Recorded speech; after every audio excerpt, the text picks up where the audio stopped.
Okay, in today's class we are talking about the moderate French Revolution, and that's to say the effect of Enlightenment thinking about how people considered politics, governance, law, and eventually people asking more hard questions about how exactly they were governed and what was the most effective, most rational form of government for that for the people.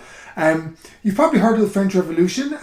Maybe it hasn't really occurred or hasn't popped up too much on your radar in studying the past, but I'm going to argue, not in just in today's class, but over the next couple of classes, that the French Revolution is definitely the most kind of influential event in all of our lives over the past 250 years or so. And hopefully you'll have some understanding of why exactly I feel that is by the time we finish this section in class. So, I would begin by asking you guys, what do you know about the French Revolution? What, if anything, do you know about the French Revolution? And usually people say, well, they know that there was a guillotine involved, a lot of bloodshed, there was something of a terror involved. It was about overthrowing the king and replacing it with democracy, and all those things are kind of true up until a point, although it's a bit more nuanced than that. But nevertheless, the French Revolution has very much had long-term repercussions. They're still actually with us today in the 21st century, that it did introduce a seismic political shift in how we conceive the people, the nation, the rights of people, even more so than the American Revolution did, which had actually kind of preceded it by a few years. Just to give one example of how the French Revolution, at least supposedly, its consequences are still being felt today. When asked in 1792 what the consequences of the French Revolution were, Zhou Enlai, and Zhou Enlai was the Chinese Prime Minister at the time, replied, "It is too soon to say." And that's a nice concept, even though it was over almost 100 or 200 years later, he still felt that it was too soon to tell the effects of the French Revolution. At least that's a famous quote associated with it. However, actually, what people now kind of come to understand is that when Zhou Enlai was asked this question, he thought he was being asked about the series of riots that broke out in France in 1968, and was not talking about the French Revolution of 1789. So perhaps this quote is actually more of a myth than anything else. Okay, we're obviously going to start in France, and what we want to get a sense of in the beginning is why exactly there was a building sense of crisis in France. Essentially, what I'm going to argue over the course of the next couple of lectures is that the French Revolution, even though we associate it with democracy, the overthrow of aristocratic privilege and absolute monarchy, it actually began with French nobles pushing back against the monarchy. It was very much an upper class dispute that percolated down through society, and eventually the lower levels managed to topple the upper levels of society as a result. So, firstly, the spread of Enlightenment ideas led to government behaviour being scrutinised by public opinion. Firstly, the concept of public opinion itself first emerges in the later half of the 18th century. Again, that is an unusual concept to us in the 21st century. If you want to know, for example, what is the public opinion about Donald Trump, just to pick one example, it's easy to get a recent poll that'll tell you that some people support him and some people kind of very much oppose him, etc. But there is a kind of snapshot of a public opinion to be had. This really wasn't the case until we start to get the beginnings of mass literacy, or at least substantial population, part of the population not only being able to write but actually being able to communicate their feelings by writing into newspapers and things like that. And so the emergence of a popular public voice really for the first time only happens in the later half of the 18th century. On top of that, people are asking questions like never before, influenced by enlightened, rational thinking. But how exactly is the government performing? And is the government maximizing its output, and is it really kind of governing if to the benefit of the people? The mindset also kind of shifted over the course of the 18th century from, again, we go back to the quote associated with Louis XIV, "I am the state," Who cares what the people think about my job as monarch? I am the state is me. One and the two shall never be kind of separated. What's good for the king is good for me. What's good for the king is good for the state. What's good for the state is good for the king. This concept evolves over the course of the 18th century, and in our last lecture, I actually mentioned Frederick the Great. I referenced the document. We didn't actually read it as a class because this was obviously a video lecture. But the document where he says he shifts the mindset to, well, the king is actually the first servant of the people. And this eventually kind of spreads, well, if the king is the servant of the people, and if the servant isn't doing a good enough job, perhaps he can be replaced. And that kind of is the shift that takes place over the course of the 18th century in terms of concepts of popular sovereignty. So firstly, the French state was in financial difficulty in the 1770s, and it was governed from 1774 onwards by Louis XVI, who is pictured here. He succeeded Louis XV in 1774. And because the French state was essentially bankrupt, it began selling noble titles. So if you wanted to be the Baron of Spokane or whatever it was, you paid money to the French state and you got your noble title instead. So why did people want to buy a noble title? What advantages did it have? It had a couple of advantages. Firstly, if you were a noble, you did not have to pay many of the taxes that were imposed upon the people. So right from the beginning, it's a kind of return of investment. You pay a lump sum up front, but then you are freed from a lot of the taxes that were due to the French state on a year-by-year basis. There were certain legal privileges that came with being a noble. You could hold a seigneurial court, that is, say you ran your own lands essentially as a fiefdom, where national law would kind of proceed or eventually kind of overtake your rights. But for the most part, whatever you wanted to happen in your land, that was your privilege, your prerogative, because you ran the local court to make that into effect. There were also certain rights. So the ability to wear a sword in public was only allowed to nobles. The ability to hunt was actually, again, a right only confined to nobles. And finally, there were a large number of government offices, military offices, church offices that again could only be obtained if you had a noble title. And why did you want those offices? Because they paid. So there was huge advantages to actually being a noble. But there also was resentment building in France because of this, because nobles actually were divided between two groups: the nobles of the sword and the nobles of the robe. The nobles of the sword were older aristocratic families who could trace their lineage back generations and had been essentially part of the nobility going back to the Middle Ages, whose forefathers had actually been mounted knights who had fought in service of the French king. Nobles of the robe were much more recent, having acquired their title because they simply purchased it. So they were the kind of newly rich who buy noble title. And actually, I think about 2,500 noble titles were sold in France between 1770 and 1789. So again, this is a rapid acceleration of the number of nobles being allowed in France. And there's some estimates suggest that up to 2% of the French population actually had noble status. One last thing that should be borne in mind: even though if you were a noble and you had certain rights, certain privileges, it did not automatically follow that by being a noble that meant you were automatically rich. That there were several noble families, especially those from the nobles of the sword, so the older kind of lineages that actually were kind of cash poor, and so they resented the fact that these newly rich kind of French middle class people were able to purchase their status in the French state.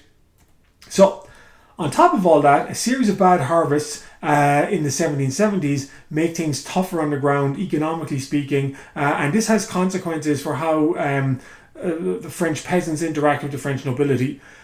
On the lands of many of these nobles, there were things that were called seigneurial dues. Seigneurial dues were essentially old financial obligations financial obligations that the peasants owed to the nobles. For example, if you wanted to use the mill, you could only use the mill provided by your local landlord owner, your noble landlord owner. If you wanted to use the wine press to make wine from your grapes, again, you had to use the grill or the wine press provided by the noble. If you wanted to increase the number of your livestock, so oftentimes nobles kind of forbade French peasants from owning male or bulls basically, or rams. They only allowed them to have sheep and cows, because they wanted to make a profit, that if they wanted to get their female sheep or cows pregnant, they had to pay the noble for the right for the noble to bring out the male bull or the male ram to impregnate their sheep. A lot of these seigneurial dues they'd existed in medieval times. They had passed out of existence, or at least they passed out of usage in France in the 18th century, but they make a return in the 1770s because of basically the peasants were struggling for cash, struggling to pay their rent. The nobles found their income reduced from their lands, and therefore they were trying to find all kinds of new ways to extract more revenue from their tenants. And also so this is a kind of a building crisis is starting to come to a head. And of course, why was the French government broke in the 1780s? What had it spent all of its money on? Well, you guys, basically. Support for the American Revolution in particular. There were other French wars. The 7 Years' War was an expensive, costly war that ended in France's defeat in 1763. The War of Austrian Succession had took place in the 1740s. So it wasn't just the American Revolution, but certainly the kind of the series of expensive conflicts the French state had fought had left France essentially bankrupt. And the new king, Louis XVI, was basically kind of faced with a choice to either increase the tax on nobles, who, one, feel that they shouldn't have to pay any tax because that's their right, and two, are finding things economically kind of difficult as is, or increase the tax burden on the already overburdened peasants. And so this was kind of a stark choice that was facing the French state as it moved into the 1780s. And then finally, we have the new royal couple in France, Louis XVI and Marie Antoinette, his wife. They became king and queen in 1774. Louis XVI was deeply unpopular. He wasn't kind of considered a traditional manly man in the way that earlier French kings, Louis XV and Louis XIV, had been. He was more interested in puttering about Versailles, tweaking clocks and stuff like that. He didn't go out really hunting as much as they had done. He actually also wasn't kind of a great keeper of mistresses. In fact, Louis the 16th didn't consummate the marriage with Marie Antoinette. That is to say, he didn't sleep with Marie Antoinette until 7 years into their marriage. And there have been rumours that he suffered some kind of physical ailment that kind of prevented him from doing so. So he's not very popular. He's not seen as a kind of macho French guy chasing women, out hunting. In the case of his predecessors had done. Marie Antoinette was also very unpopular. Firstly, she was Austrian, and Austria had traditionally been France's longtime rival on the European continent. So a lot of people had resented her for that. Then there was a scandal in the 1880s, the scandal of the diamond necklace, where essentially a necklace was created by Louis XV. He was going to give to his mistress. And so the jewelers in Paris made the necklace for him. But Louis XV died before the necklace was complete. The jewelers then offered it to Louis XVI, who said he wasn't interested. And the problem was this necklace was actually very expensive. So the necklace kind of hung around Paris for a couple of years. Finally, a kind of con woman managed to enlist a scheme by which she pretended to be Marie Antoinette. She wrote to a French cardinal asking him to basically, well, can you purchase this necklace for me? You just do it on the DQ or the down low because we don't want to attract attention. The cardinal genuinely believed he was corresponding with Marie Antoinette. He also came to believe that Marie Antoinette had a romantic interest in him. So he went off, purchased the necklace, gave it to the person he thought was a go-between between himself and Marie Antoinette. Instead, it was the con woman. The necklace disappeared and there was a huge scandal. The cardinal was put on trial. he was actually acquitted. He was found to be essentially innocent because he believed that he was corresponding with Marie Antoinette. Marie Antoinette had nothing to do with the diamond necklace going missing, but the fact that the cardinal was acquitted, that somehow equated in some eyes, well, if the cardinal is acquitted of this trial, that must mean Marie Antoinette is guilty. And so this very kind of expensive jewellery case was kind of added to her reputation. And so she was deeply reviled in Paris and further afield. Her nickname amongst the French press, not very flattering, the Austrian whore. And so that just gives you a kind of sense of the deep anger and resentment that people had towards Marie Antoinette as well. So as the crisis kind of begins to build in the 1780s, Louis XVI and Marie Antoinette, neither of them very popular in France. They start considering to impose a new land tax on French nobles, a stamp tax to impose on the general population. This has obvious echoes with the French or the American Revolution, which broke out in the previous, or I guess broke out in the previous decade, and is going to cause some people to think maybe a similar revolution is needed in France as well.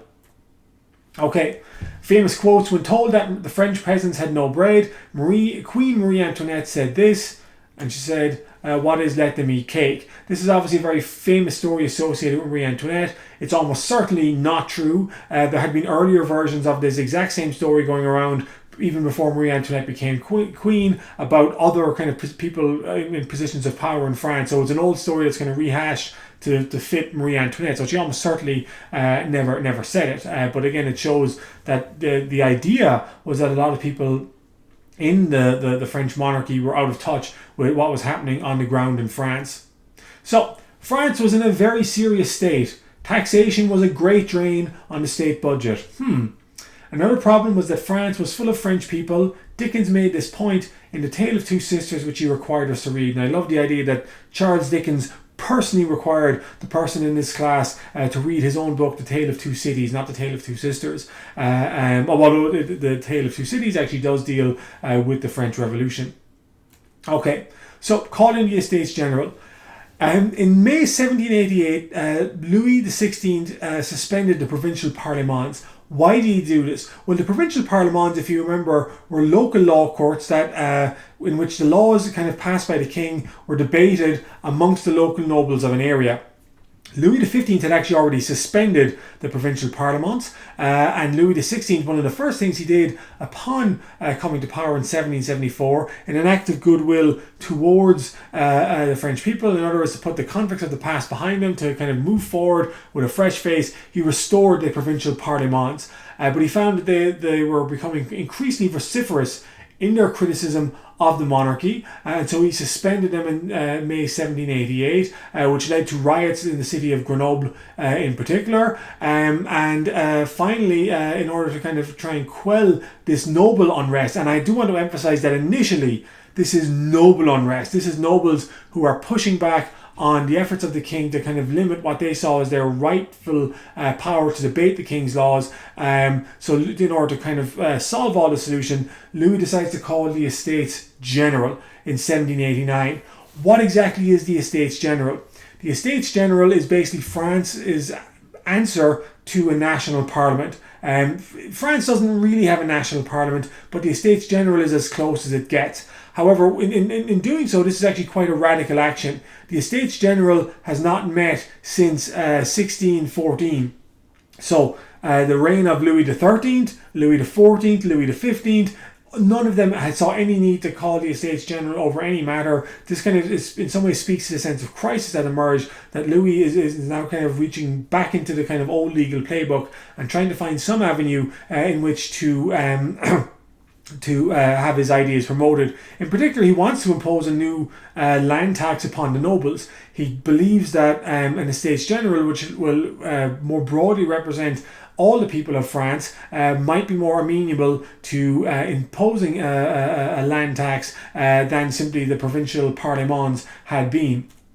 So, of course, so he makes this announcement in late 1788, and obviously the Estates General took time to summons and stuff. So there was, in the meantime, a series of debates about, well, what exactly is the Estates General going to look like, and how would the estates be accounted? So firstly, there was 3 estates that made up the Estates General. There was firstly the estates. The first estate represented the clergy. Again, 1 or 2% of the population. The second estate represented the nobility, 1 or 2% of the population. And the third estate represented the 95-96% of the rest of the population, everyone else. So from poor peasants to prosperous middle class people, the most people were represented in the third estates, in the three estates. And this picture here was actually meant to be a kind of a satire or a commentary upon the position of the three estates. And if you haven't guessed the symbolism, it's the idea of the first estate and the second estate living comfortably on the backs of the third estate, which is most French people. In particular, debates began about, well, how exactly are the votes in the States General going to be counted? So what was the debate, I guess, about how the Estates General would vote? What two different proposals do you think there were about how its votes would be counted? So firstly, there was how the Estates General had operated in the past. Essentially, the Estates General each voted as one block. So the first estate voted as a block, the clergy voted as a block, the nobility voted as a block, and everyone else voted as a block. So there was essentially 3 votes. One for the first estate, second estate, and third estate. And that's how the Estates General had operated in the past. Obviously, those people who were in favour of some kind of reform in France resented this because it essentially meant that not really much was going to change.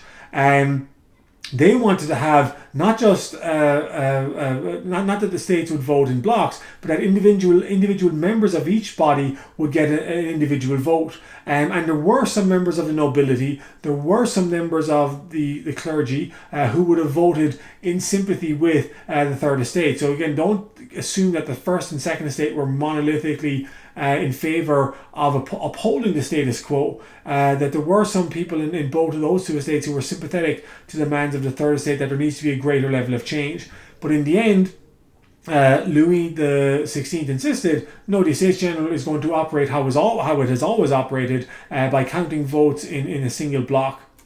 So in May 1789, the Estates General met, and again, this was to resolve a crisis brought about because nobles were protesting, especially the ability of Louis XVI to introduce a land tax.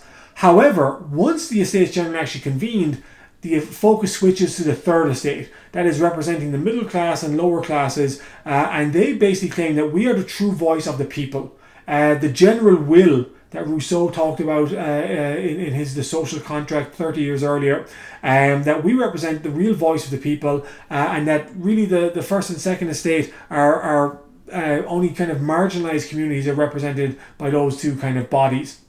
So they insisted that not only should their members vote individually, and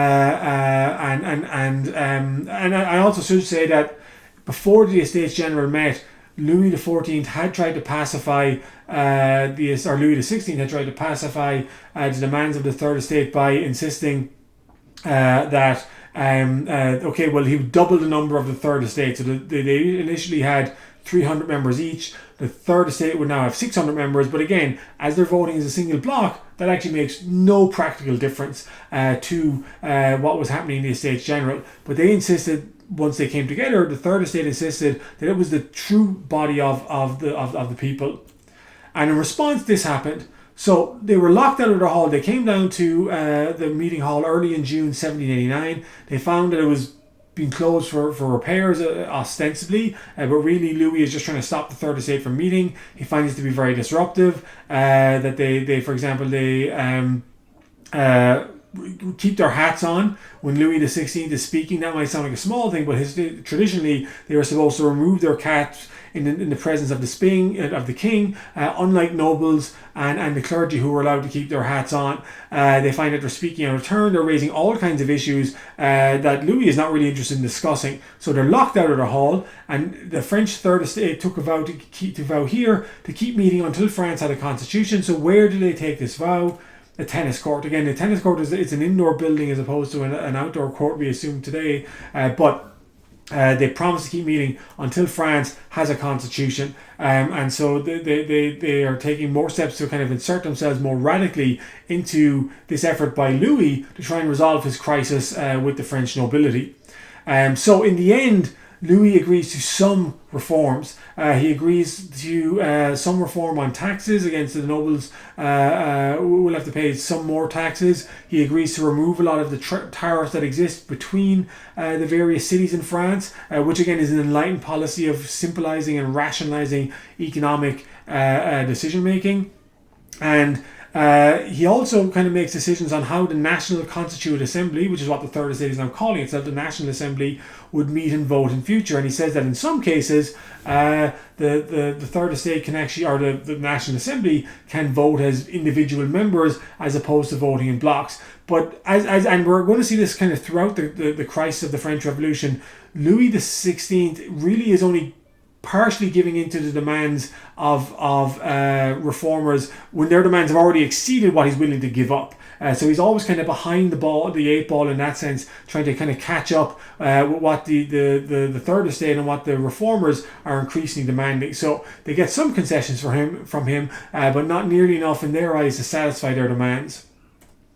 And so this is an essay here, or an article on what is the Third Estate.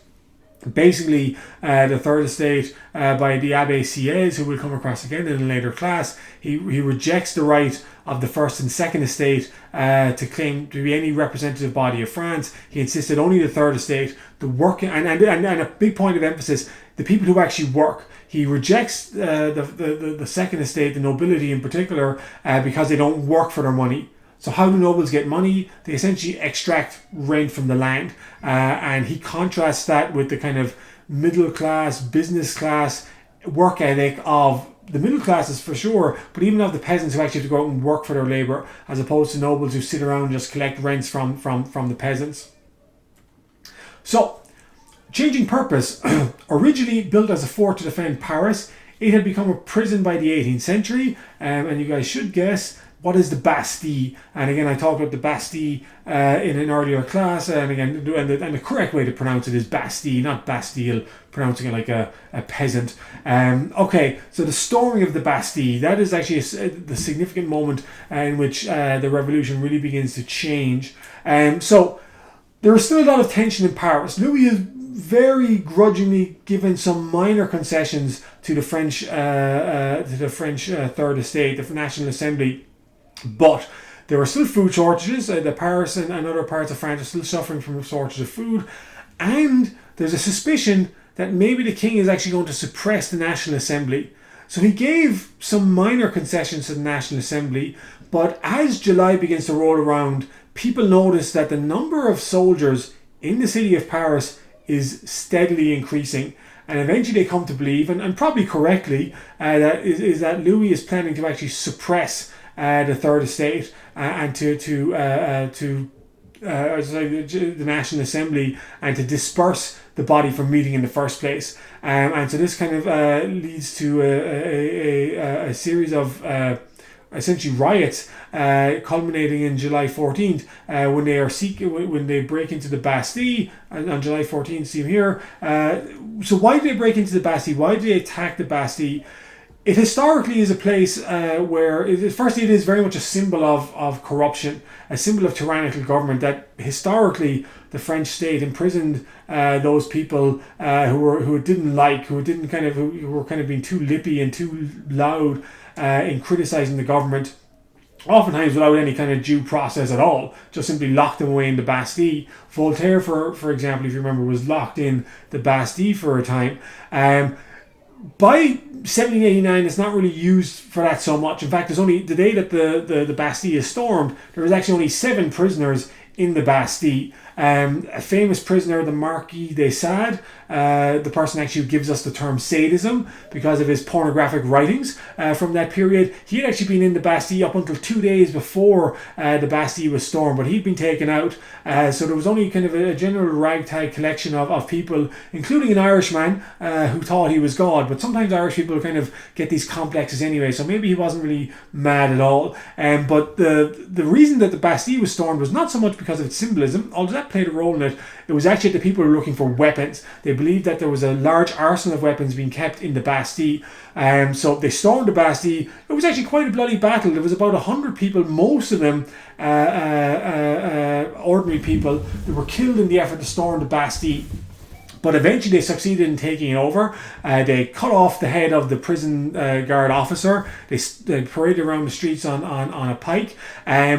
And this is the moment when the revolution is really starting to kind of morph into something potentially violent. And its violence kind of only increases, obviously, as time goes on.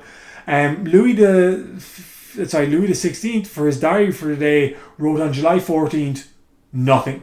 He wrote the word nothing because he believed nothing of significance had happened, and it's possible he hadn't actually heard about the storming of the Bastille, but certainly now that the population had some kind of weapons on their part and were willing to kind of attack French government forces, a marker being crossed that a lot of people were not willing to just simply take the dictations of the government anymore. So Louis then gets caused to pause. He starts to kind of wonder, maybe some of my soldiers are not going to be loyal as I thought. And so he starts making concessions to the protesters. A municipal government, I'll say the government of the city, which had been recently elected, Louis had not really recognized up until this point, but he does now recognize him. And actually, just on a quick aside, the city of Paris recognized its colours as being blue and red. That is why the soccer team Paris Saint-Germain play in blue and red to this day, because blue and red are the colours of Paris.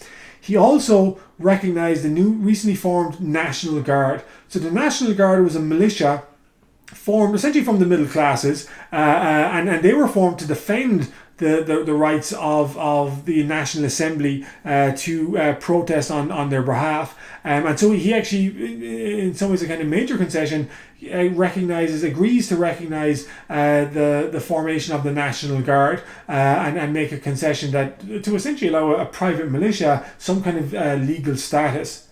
And of course, who was in charge of the National Guard? So this American war hero was appointed Commander-in-Chief of the French National Guard in 1789, and hopefully some of you will recognize the name, who is Lafayette. Lafayette was a young French officer who had fought with George Washington during the American Revolution. He is now back home in Paris, and he assumes command of the National Guard to defend, in some ways, the gains we made during the Revolution.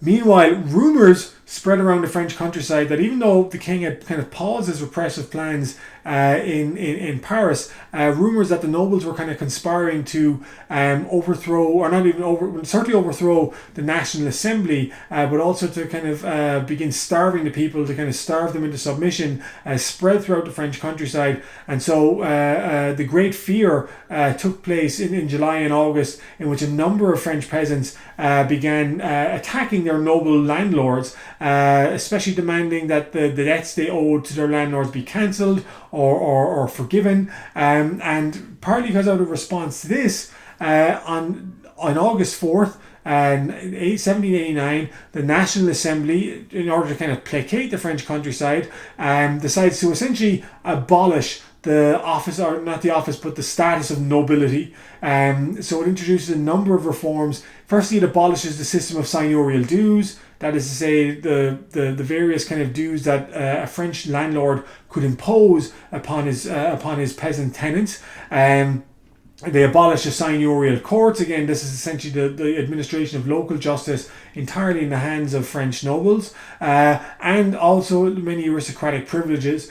So they essentially removed the legal status distinguishing between commoner and noble in French law. So it is a seismic moment in the French Revolution. Over the next couple of weeks, other laws introducing greater freedoms are also introduced. So freedom of worship, so that is to say not just of Catholics, obviously, which was a state religion that was protected by law, but also granting religious toleration to Protestants and even Jews. This end of and I say even Jews simply because most of the rest of Europe treated Jewish people abhorrently at this time. So this was one of the first European states to actually grant legal toleration towards the Jewish people. The end of noble hunting rights obviously was a right of nobles that was removed. The sale of offices, again, which had in some ways played a big role in starting all of this kind of strife in the 1780s, that was also to be banned. And so these kind of dramatic changes, they're hoping to bring about a situation that placates most of the French people. Okay. So, what were the revolters about? So, revolters demanded liberty, equality, and fraternities. So this whole French Revolution was really about the lack of Greek life, and people wanted access to frat houses and things like that, or at least this person seems to think so.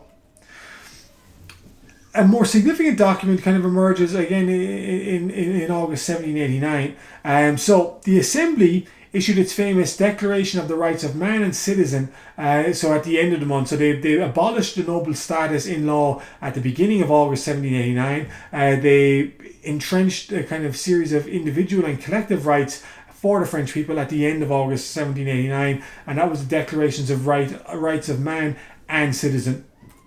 Okay, they actually got some help in doing so. So they actually had a foreign visitor who the Abbé Sieyès and the Marquis de Lafayette had consulted with when drafting their declaration. So who exactly was it? Who was this person who had kind of maybe some experience in drafting declarations? And the answer is... I helped Lafayette draft a declaration, then I said I gotta go.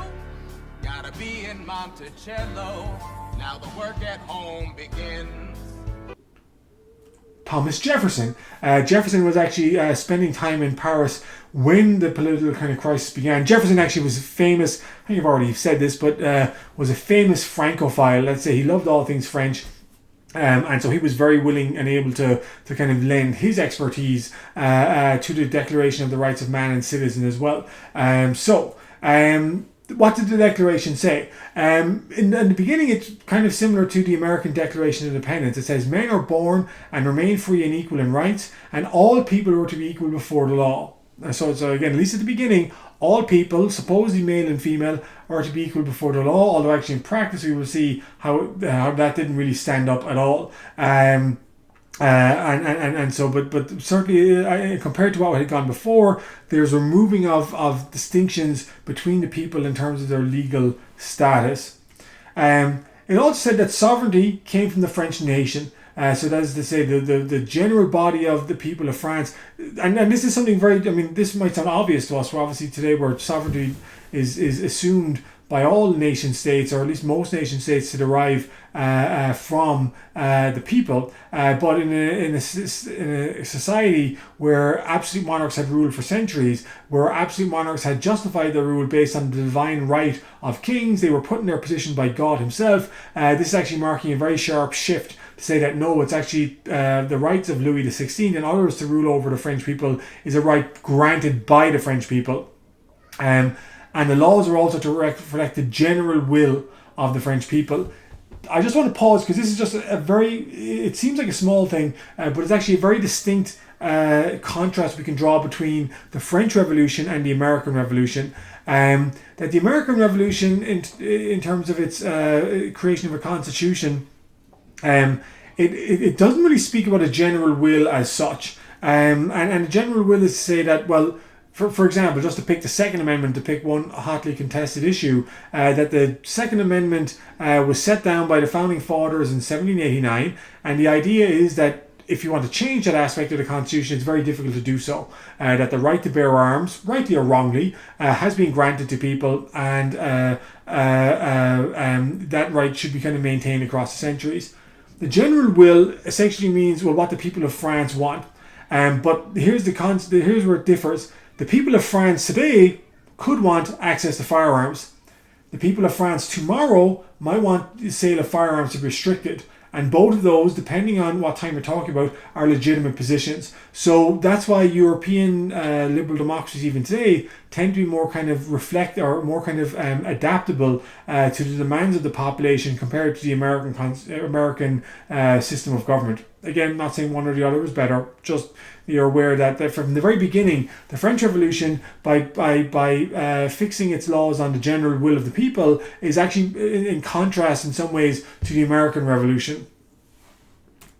However, even though it said that all people were to be created equal before the law, social distinctions were to remain. In particular, voting powers were largely confined to those people who owned property. In some ways, you could argue that really all we've done is change who's calling the shots. That it used to be the nobles, based on their titles and landowning positions, but now instead that power has shifted from the noble class to the middle class, but that the the working class people of France are still being excluded, especially because they don't own enough property to earn a right for a vote. And obviously, we are only talking about the position of property owning men to have a say in government. So not all people will be have a say in how things are governed. So people in France now began, and so as a reflection of this kind of change, people in France now began to address each other as citizen. The formal French form of vous, so especially that was supposed to be used by lower class people in addressing upper class people, were always expected to use the formal French vous. That's replaced with a more heavy emphasis on the word tu. And there's the informal use of you. People begin to address themselves as citizens, and people label the monarchy, which is still obviously in existence at this stage. I mean, they haven't gotten rid of the monarchy yet. But they label it the ancien regime, the old regime. That very much a sense that over the last 3 or 4 months, a sharp break has taken place in France, and the way things were with an absolute monarch, with noble privileges entrenched in our legal system, that has now been done away with. Louis, not surprisingly, disliked these changes. Although for a time a lot of French people were kind of a bit unsure about just how much the king resisted the policies being proposed to him. He remained silent for a long period of time, but finally, when the French National Assembly proposed a law to say that, okay, the king doesn't get to have a permanent veto over everything, but we can respect that if he dislikes something, he'll have a veto of 4 years. When the National Assembly proposed and passed that law in 1789, Louis spoke out against it, and now for the first time it's clear to a lot of French people that actually the king hates most of these changes being associated with the revolution, most of these changes that generally speaking are very popular amongst the French people. So I know it sounds silly today because obviously we're in a position where we automatically know and assumed the French monarchy hated all these changes. But at the time, Louis was, at least in the imagination of a lot of ordinary French people, was very much a good guy, was very much a kind of fatherly figure who they rarely had any kind of interaction with. And so when the king makes his opposition to these changes public, that is kind of a cause of great resentment. And in fact, he was very bitterly criticised by Jean-Paul Marat, amongst others. Jean-Paul Marat was a French journalist writing in the kind of standard of the ordinary working class French language of Paris. They begin to viciously criticise the king for refusing to support the revolution in general, for refusing to kind of acknowledge the right of the National Assembly to try and curtail his power in any way. They claim that the king is putting himself above the rest of the French nation, and that position essentially is unacceptable. Meanwhile, so there has been great political change. There are still food shortages, however, in France. And in October 1789, a gathering in the eastern half of the city of Paris, mostly of women, not exclusively women, mostly women, begin to assemble, firstly in the markets of eastern Paris, but then they begin to march towards Versailles and to insist that the king provide them bread because they are hungry, they cannot feed their children properly. This is supposed to be the role of the king, at least they argue so, and therefore they march to Paris demanding that Louis provide bread for them. On the way, they were accompanied by the National Guard. The National Guard in some ways is playing kind of a more supervisory role in that sense, and is trying to, on the one hand, show support for the demands of the women, but also kind of potentially be on hand in case violence breaks out. And so a very large crowd marches to Versailles. Now, Versailles is about 12 miles outside the city of Paris, so essentially they're marching for most of the day. That Versailles is not just down the road, it takes a bit of effort to get to the city itself. But finally, they make it to Versailles in the evening, and Louis is actually very intimidated by this large mob essentially showing up on his doorstep. Again, bear in mind, Versailles was built to largely be kept away from the kind of hustle and bustle of ordinary French politics, and so the fact that the crowd marches upon his doorstep is intimidating to him, and he promises that okay, he's now going to accept the changes that were brought about on August 4th. To respect the fact that noble privileges in France have now been legally been abolished. That doesn't fully curtail the crowd. However, that night, some people began to try to break into the palace. There was a fight with some of the guards in the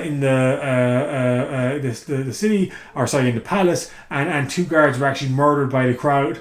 And so the next day, the crowd insisted that Louis XVI come back with them to the city of Paris, to the Tuileries Palace, which is in downtown Paris, which is much more centrally kind of located for them. So they insist that Louis and his family come back, and so he does so. And a lot of the people begin singing that they're bringing the baker back with them. And of course, what was the symbolic importance of the crowd referring to Louis as a baker? Again, this speaks to the fact that they now see the king as their servant might be a bit too much, but that he has a duty of responsibility to care and feed for the people. That he is not just kind of entrenched in his royal palace in Versailles for his own entertainment, for his own kind of enrichment, and that he has a duty of responsibility for the people, and especially around the responsibility of trying to provide food for them. Okay. All this, all well and good. It does not change the financial situation that the French state finds itself in. In fact, in some ways, it's actually made it a little bit worse, because they've now taken away the right of the French state to sell offices to aspiring nobles. So how might the new government get a large infusion of money quickly? And the answer is, well, it comes from the church. So, short of money, the National Assembly saw the vast land ownings of the church as a good source of revenue. Basically, 10% of the lands of France were owned by the church. They were oftentimes were allowed to lie fallow, or there was some agriculture on them. They weren't very productive lands. And so they targeted, that's to say the National Assembly, targeted the French church and the French church land ownings in particular as a way of generating quick income for them. So, 10% of all the land in France was auctioned off. So they confiscated all the church land. They sold it to the middle class, urban middle class, some rural middle class as well. But it's a grand transfer of wealth from the French church to especially a lot of the kind of newly rich middle class people, the business class people, the merchant class people who were able to kind of extend their influence in France by now purchasing large land ownings as well. And so the church are the big losers. The property owners are the big winners. This also reflects, of course, when we go back to talk about the Enlightenment, that a lot of the people don't like the church anyway. A lot of these people at the forefront of the French Revolution are enlightened philosophers, or influenced by philosoph ideas. They believe that ultimately there should be a separation of church and state, and they are very kind of suspicious of the Catholic Church in particular for a large number of reasons. So that's why you could argue that there's a practical point of view to simply funding the government by the sale of church lands, but a lot of them are also kind of content to undermine the church and undermine the independent wealth of the church as well. How else could the reformers make church officials more loyal to the state? How can you do this? And we had the same question actually in class the other day as well. So how could the reformers make the church officials more loyal to the state? So in 1790, they insisted that the church, what was called the civil constitution of the church, so they introduced new changes. The church was reformed. Again, the mass was simplified, as we saw in Austria in the previous decade. All members of the French clergy had to swear an oath of loyalty to the French state, in some ways superseded the loyalty to the Catholic papacy in Rome.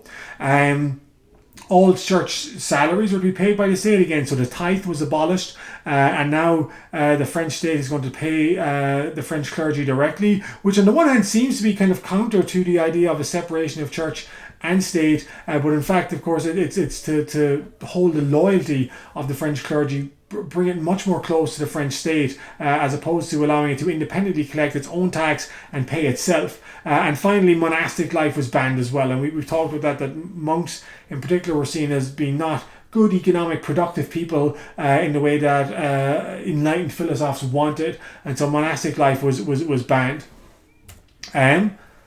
How else might the state institute other changes that would make the church more democratic? So what else could the church or the French state do?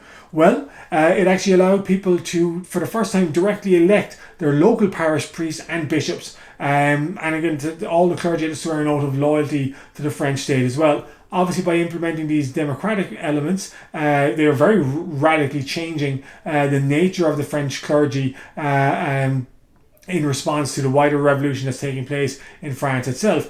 The oath of loyalty was another way in which they could measure who exactly was on their side and who wasn't. Only about 1/3 of French clergymen accept the civil constitution of the clergy and swear the oath. So actually, the majority of French French clergy do not swear the oath. So they're called, well, it was juring members of the clergy. That's the ones who swore the oath, and non-juring members, the majority who don't swear the oath, and in some ways are acting kind of outside the operation of the state. Louis XVI, again, he does not like this. He doesn't like the fact that an institution so kind of widely respected in France for such a long time is now kind of essentially under attack by the French state, but he feels he doesn't have much of an option, so he accepts reluctantly the imposition of this constitution. But Pope Pius VI condemns it and rejects the efforts of the French state to kind of curtail and limit the operation of the church in France. And actually, this marks the first moment of real resistance to be introduced to the French state. We're not going to focus too much on domestic resistance to the French Revolution. We were going to, but it should be noted that the civil constitution of the clergy was largely hated in large parts of rural conservative France, where many of the ordinary French peasants were deeply devout, very much kind of sided with the clergy. And so in some areas of France, the Vendée area in particular, in western France, violent rebellion breaks out against the French state, and so the move against the church is the first moment that the French Revolution has generated substantial opposition to itself, and so that's something we'll talk a little bit about as the revolution goes on again. However, the French Revolution itself, they're not done with the church either, so we'll come back to that in a later class. Finally, after 2 years of trying, various drafts and redrafts and negotiations and debates, a constitution was introduced in 1791. It makes France for the first time a constitutional monarchy, as exists in England. That's to say that the king has some powers, but the power of the king is now to be checked by the National Assembly as well. It reduces Louis's power, and actually it reduces it even more. Originally, Louis was only to have a veto over all laws for 4 years. That's to say that if Louis hates a law, he could stop it passing, but he could only stop it passing for 4 years, and then it would come into effect anyway. The Constitution of 1791 reduces this further. It actually reduces his veto power to only 2 years, and so there's a gradual erosion of the power of the king within this French state. What's the symbolism suggested by this image here, pictured on the right? And you should kind of get the idea. There's the three estates forging this constitution, kind of working on it together. And so at least as portrayed by images like this is a constitution that is meant to satisfy all aspects of French life. So the clergy, the nobility, and the ordinary people coming together to form a constitution. The constitution kind of put into place recognized essentially what had already existed since the Declaration of Rights of Man and Citizen. That is to say that there's going to be a distinction between people who pay property taxes, people who own property, and people who do not. So again, in some ways it's a revolution that's benefited taking power from the noble classes, but giving them to the property-owning middle classes. Only active citizens, that's to say only people who pay the equivalent of 3 days 3 days wages in tax, would be allowed to vote. Those people wouldn't be allowed to vote in the elections itself. They'd be allowed to vote for electors who would have higher property thresholds to meet, and these electors would then vote for people to sit in the national legislature. So it's even more kind of tiered than I guess you might assume. In some ways, it's not all that different from the Electoral College. To give a rough equivalent, people picking electors to serve in the Electoral College to then pick the president. Although I know that's a simplification of the American system. So active citizens are only those who pay enough tax to earn the right to vote. The rest are called passive citizens. So they're, in theory, the legal equivalent of active citizens, but actually they have no say in government. The National Assembly kind of, in introducing the Constitution, further kind of codified laws that had already been introduced. So granted full citizenship rights, full civil rights to Protestants and actually to Jews as well. And they abolished slavery, but they only abolished slavery in France itself. They do not abolish slavery in the French colonies. In particular, they do not abolish slavery in the French colony of Saint-Dominique, which becomes the state of Haiti, and that kind of in some ways kicks off a slave revolt in the state of Haiti. The Constitution also supports free trade. So again, this is an enlightened document. It supports the will of the people, or the right of people. I guess depends on your perspective, but essentially supports middle class property owners, so that unions, guilds, workmen associations. Unions actually as a concept don't fully exist. Workmen associations are a close equivalent to it. That's to say that we're allowing workers to band together to negotiate with their employers. Guilds, which kind of help kind of restrict the trade in a city. All of those are seen as things in opposition to free trade, economically rational management of the economy, and so they are banned. So guilds are not allowed to form. Workmen associations are not allowed to form in a business, and of course that because, well, based on this, what you've learned in this slide, what do you think what the main criticism of the Constitution of 1791 was? And not surprisingly, a lot of people felt that this Constitution, it only benefited really wealthy men. Only those certainly wealthy enough to pay property tax, to have a vote in government. Only the rights of, I guess, the middle class or the merchant class and the business class, and suppressing the rights of ordinary French people to challenge established workplace practices, like or by allowing them to form workmen guilds. So by outlawing that practice, again, everything seemed to benefit kind of rich, wealthy men, and that's where we're going to stop for today. And we'll talk about the radical French Revolution in class in the next couple of days. Again, thank you for your time. We'll continue this conversation later on, but hopefully you have a good idea of the origins of the French Revolution, and we can continue to discuss its evolution over the next couple of classes.